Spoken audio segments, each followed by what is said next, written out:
Everyone, मैं आशा करती हूँ आप सभी ठीक होंगे। आपके अपने चैनल सपना स्टडी जोन पर आप सभी का स्वागत है। आज हम पूरा करेंगे सीटेट 23 दिसंबर 2021 के सीडीपी के पार्ट को। आज हम प्रश्न संख्या 16 से लेके 30 तक के प्रश्नों को हल करने वाले हैं। इससे पहले की वीडियो में हमने 1 से लेके 15 नंबर तक के प्रश्नों को हल किया था इसी सेट के। तो अगर आपने वो वीडियो नहीं देखी है तो पहले आप उस वीडियो को ज़रूर देखिए। तो चलिए आज का वीडियो हम शुरू करते हैं, बढ़ते हैं अपने आज के पहले प्रश्न की तरफ। आज का जो पहला प्रश्न है वो प्रश्न संख्या 16 से शुरू होता है, क्योंकि प्रश्न संख्या 15 तक के प्रश्न हम पिछली वीडियो में कर चुके हैं। तो पहला प्रश्न आपके सामने है, प्रवाह, विस्तारीकरण और लचीलापन निम्न में से किसके लक्षण हैं? प्रवाह, विस्तारीकरण और लचीलापन निम्न में से किसके लक्षण हैं? तो 4 ऑप्शन आपके सामने हैं। आत्मकेंद्रीकरण, ऑप्शन बी बाहरी अभिप्रेरणा, ऑप्शन सी सृजनात्मकता या ऑप्शन डी कार्यात्मक अटलता। तो यहाँ पे जो हमारा करेक्ट आंसर हो जाएगा वो हो जाएगा सृजनात्मकता। ऑप्शन सी हमारा करेक्ट आंसर हो जाएगा। प्रवाह, विस्तारीकरण और लचीलापन ये सभी लक्षण हैं सृजनात्मकता के, तो यहाँ पे हमारा सी ऑप्शन करेक्ट आंसर हो जाएगा। प्रश्न संख्या 17 आपके सामने है, शारीरिक चुनौती अनुभव करने वाले विद्यार्थियों के समावेशन हेतु क्या ज़रूरी है? जो विद्यार्थी शारीरिक चुनौतियों का सामना करते हैं उनके समावेशन के लिए क्या ज़रूरी है? तो यहाँ 4 ऑप्शन है। ऑप्शन ए मानकीकृत पाठ्यक्रम, ऑप्शन बी आधारभूत अभिगम्यता, ऑप्शन सी अधिकारियों का स्थिर दृष्टिकोण या ऑप्शन डी विशेष स्थूलों में स्थापन। तो यहाँ पे जो हमारा करेक्ट आंसर हो जाएगा वो हो जाएगा आधारभूत अभिगम्यता। बी ऑप्शन हमारा करेक्ट आंसर हो जाएगा।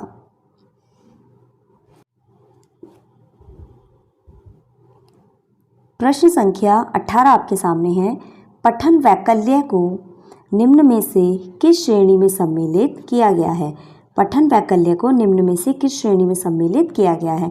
तो किस श्रेणी में सम्मिलित किया गया है? ऑप्शन ए है अधिगम विकारों का बहुक्रम, ऑप्शन बी हल्की मानसिक मंदता, ऑप्शन सी मनोसामाजिक विकारों का बहुक्रम, ऑप्शन डी बाल्यावस्था की सामान्य ज्ञामक अक्षमता। तो यहाँ पे जो करेक्ट ऑप्शन हमारा होगा वो होगा ऑप्शन ए अधिगम विकारों का बहुक्रम। प्रश्न संख्या 19, निम्न में से कौन सा समावेशी अध्यापन का सिद्धांत नहीं है? यहाँ पे कौन सा ऐसा सिद्धांत है जो समावेशी शिक्षण का सिद्धांत नहीं है? तो समता समावेशी शिक्षण का महत्वपूर्ण सिद्धांत है। पृथकीकरण और नामीकरण, सी ऑप्शन है विभिन्नताओं के अनुसार तंत्र अनुकूलन या ऑप्शन डी विभिन्न व्यक्तिगत विविधताओं को अपनाना।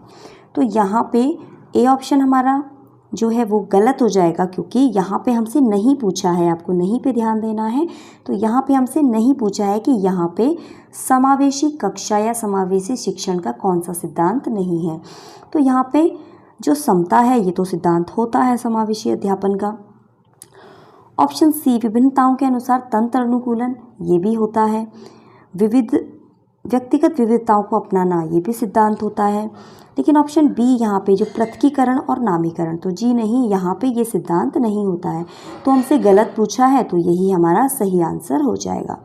तो यहाँ पे जो हमारा करेक्ट ऑप्शन होगा वो होगा ऑप्शन बी। यहाँ पे पृथकीकरण नहीं किया जाता और बच्चों का नामीकरण नहीं किया जाता समावेशी अध्यापन में। संख्या 20 आपके सामने है। यहाँ पे आपको कथन दिया है और उसके साथ उसका तर्क या कारण दिया है। तो ये कथन ए यहाँ पे है और ये जो तर्क है इसे हम आर मान लेंगे। तो कथन ए हमारे सामने है, कुम्हार समुदाय से संबंधित बच्चे संख्या संरक्षण से पहले द्रव्यमान संरक्षण सीख लेते हैं। और यहाँ पे हमें उसका तर्क भी दिया है, इसे हम आर कथन मान लेंगे या इसे हम आर मान लेंगे। तो अधिगम और विकास एक सामाजिक सांस्कृतिक परिप्रेक्ष्य में होता है। तो बिल्कुल सही बात है, जो बच्चा होता है वो सामाजिक और सांस्कृतिक परिप्रेक्ष्य में ही सीखता है या उसका विकास होता है। तो यहाँ पे हमें कुछ ऑप्शन दिए हैं, तो आइए उन ऑप्शंस को देखते हैं क्या है। पहला है हमारे सामने ए और आर दोनों सही हैं और आर सही व्याख्या करता है ए की। दूसरा ऑप्शन है ए और आर दोनों सही हैं लेकिन आर सही व्याख्या नहीं है ए की। तीसरा है ए सही है लेकिन आर गलत है। ए और आर दोनों गलत है। तो ए और आर दोनों गलत हैं, ये तो अब वैसे ही गलत हो जाएगा। ए सही है लेकिन आर गलत है, तो जी नहीं, क्योंकि यहाँ पे जो हमें कथन दिया है और जो तर्क दिया है, यहाँ पे जो तर्क हमें दिया गया है वो पूरी तरह से व्याख्या करता है कथन ए की, तो यहाँ पे आर गलत नहीं होगा। आर जो हमारा कथन है वो बिल्कुल सही है।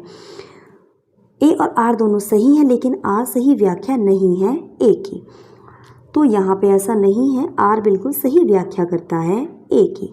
तो यहाँ पे हमारा जो करेक्ट ऑप्शन होगा वो हो जाएगा ऑप्शन ए। ए और आर दोनों सही हैं और आर सही व्याख्या करता है ए की, क्योंकि बच्चे का जो सामाजिक विकास है और जो अधिगम बच्चा करता है वो सामाजिक और सांस्कृतिक परिप्रेक्ष्य में ही करता है। समाज से हटके कोई भी बच्चा कुछ भी नहीं सीख सकता, तो यहाँ पे ऑप्शन ए हमारा करेक्ट आंसर हो जाएगा। बढ़ते हैं आगे अगले प्रश्न की तरफ। अगला प्रश्न आपके सामने है, प्रश्न संख्या 21।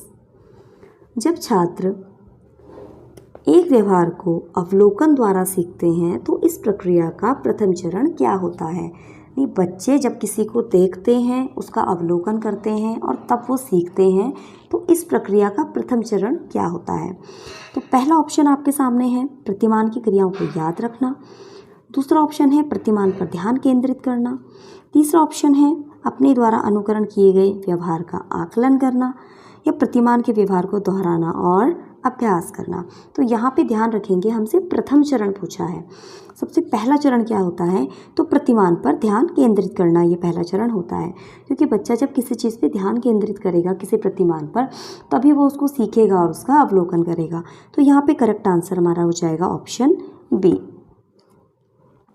बढ़ते हैं अगले प्रश्न की तरफ। प्रश्न संख्या 22।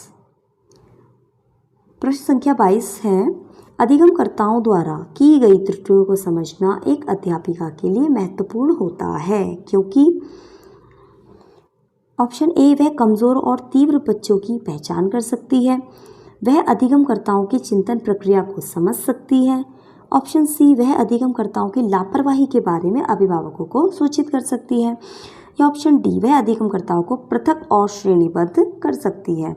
तो किसी भी टीचर का ये उद्देश्य नहीं होता है कि वह कमज़ोर और तीव्र बच्चों की पहचान करे, तो ऑप्शन गलत हो जाएगा। वह अधिगमकर्ताओं की चिंतन प्रक्रिया को समझ सकती है, तो ये बात तो बिल्कुल ठीक लग रही है। फिर भी अगला ऑप्शन हम देखते हैं, सी वह अधिगमकर्ताओं की लापरवाही के बारे में अभिभावकों को सूचित कर सकती है। तो जी नहीं, ऐसा कोई भी महत्वपूर्ण उद्देश्य नहीं होता है एक अध्यापक का। यह अधिगमकर्ताओं को पृथक तथा श्रेणीबद्ध करती है, तो जी नहीं, ये भी काम हमें नहीं करना होता है। तो यहाँ पे जो करेक्ट आंसर होगा वो होगा ऑप्शन बी, वह अधिगमकर्ताओं की चिंतन प्रक्रिया को समझ सकती है। तो यहाँ पे ऑप्शन बी हमारा करेक्ट आंसर हो जाएगा। तो करेक्ट आंसर होगा हमारा ऑप्शन बी। बढ़ते हैं आगे प्रश्न संख्या 23 की तरफ।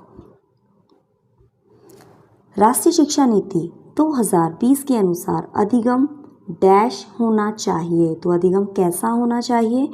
ऑप्शन ए विषय वस्तु अभिमुखी, बी पाठ्यपुस्तक केंद्रित, या सी प्रयोगात्मक, या ऑप्शन डी व्यवहारात्मक। तो यहाँ पे जो हमारा करेक्ट आंसर होगा, राष्ट्रीय शिक्षा नीति 2020 के अनुसार जो अधिगम है वो प्रयोगात्मक होना चाहिए। तो यहाँ पे करेक्ट आंसर हमारा हो जाएगा ऑप्शन सी। बढ़ते हैं प्रश्न संख्या 24 की तरफ। प्रश्न संख्या 24 आपके सामने है, परीक्षा के शुरू होने से पहले तन्वी गहरी लंबी सांस भरती है।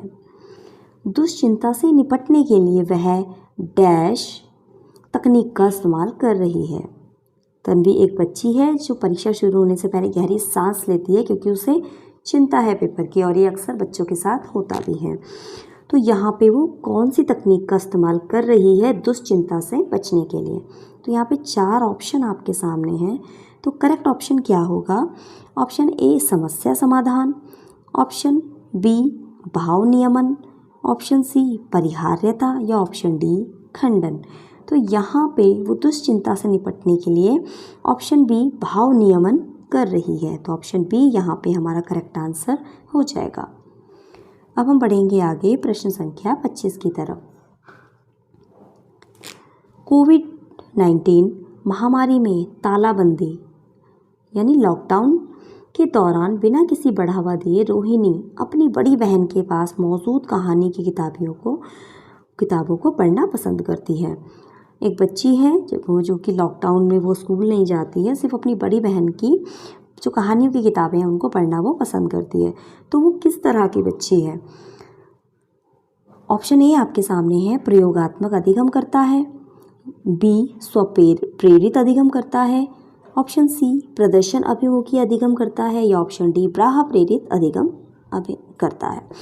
तो यहाँ पे जो करेक्ट आंसर हमारा होगा, तो पहला ऑप्शन जो कह रहा है वो ये है कि प्रयोगात्मक अधिगम करता है, तो ये बिल्कुल भी नहीं है। स्वप्रेरित अधिगम करता है, तो जी हाँ, ये हो सकता है। वो खुद से ही प्रेरित है, उसे किसी ने नहीं कहा पढ़ने के लिए, वो खुद से ही उनको पढ़ना चाहती है। तो वो क्या हो जाएगी? स्वप्रेरित, यानी खुद से ही प्रेरित है वो सीखने के लिए। तो ऑप्शन बी यहाँ पे हमारा करेक्ट आंसर हो जाएगा। अब बढ़ते हैं आगे प्रश्न संख्या 26 की तरफ।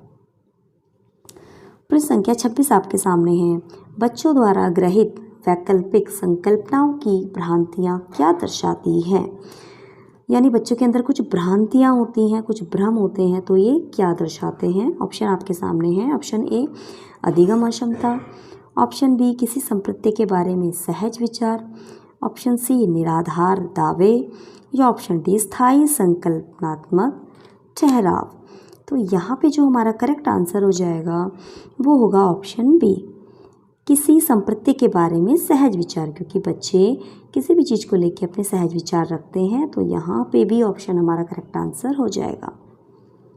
बढ़ते हैं प्रश्न संख्या 27 की तरफ। तो प्रश्न संख्या 27 आपके सामने है। निम्न में से कौन सी शैक्षणिक योजनाएं एक प्राथमिक स्तरीय कक्षा के लिए प्रभावकारी हैं? प्राथमिक स्तरीय कक्षा की बात हो रही है, तो ध्यान दीजिएगा, चारों कथनों को ध्यान से पढ़ लीजिए और यहाँ पे नीचे ऑप्शन दिए हैं, वहाँ से आपको करेक्ट आंसर सेलेक्ट करना है।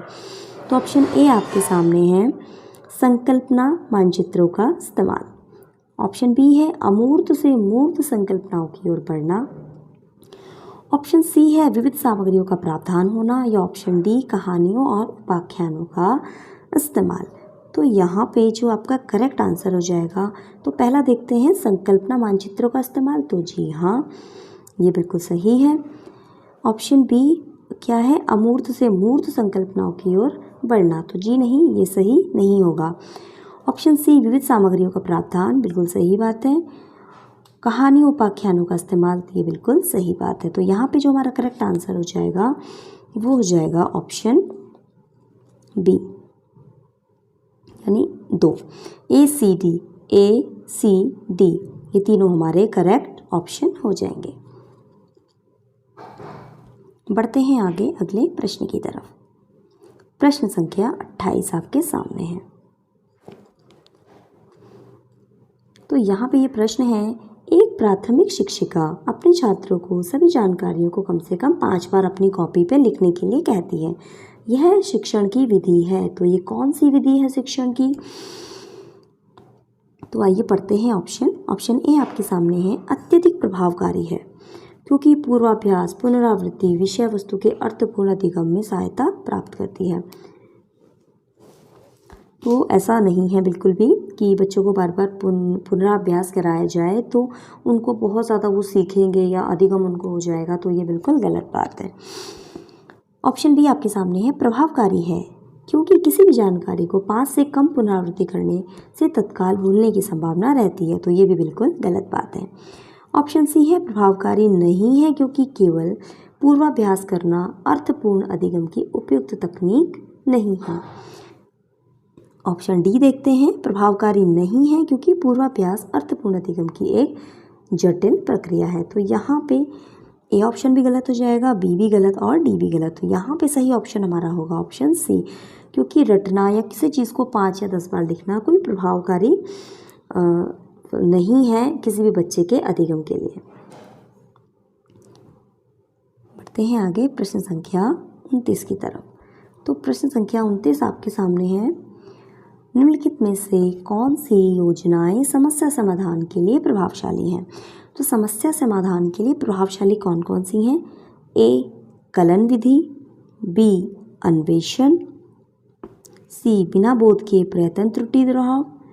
या डी, प्रकार्यात्मक आबद्धता। तो यहाँ पे कलन विधि और अन्वेषण विधि ऑप्शन सही है, तो जो सेकंड है हमारा ये करेक्ट हो जाएगा। बढ़ते हैं प्रश्न संख्या 30 की तरफ। ये आज का आखिरी प्रश्न होगा।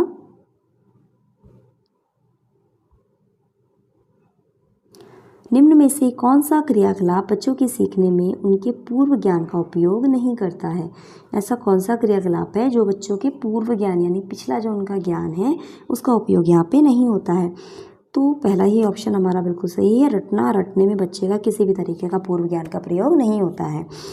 तो विचारावेश में होता है। स्कीमा सक्रियता में भी बच्चे के पूर्व ज्ञान का उपयोग किया जाता है। ऑप्शन डी संकल्पना मानचित्र में भी पूर्व ज्ञान का उपयोग किया जाता है। तो रटना यहाँ पे करेक्ट आंसर हो जाएगा। तो ये थे हमारे 30 प्रश्न। इसके बाद हम अगली वीडियो में और भी नए आपके लिए प्रश्न पत्रों को लाते रहेंगे। तो चलिए अब मिलेंगे हम अगली वीडियो में, तब तक के लिए गुड बाय।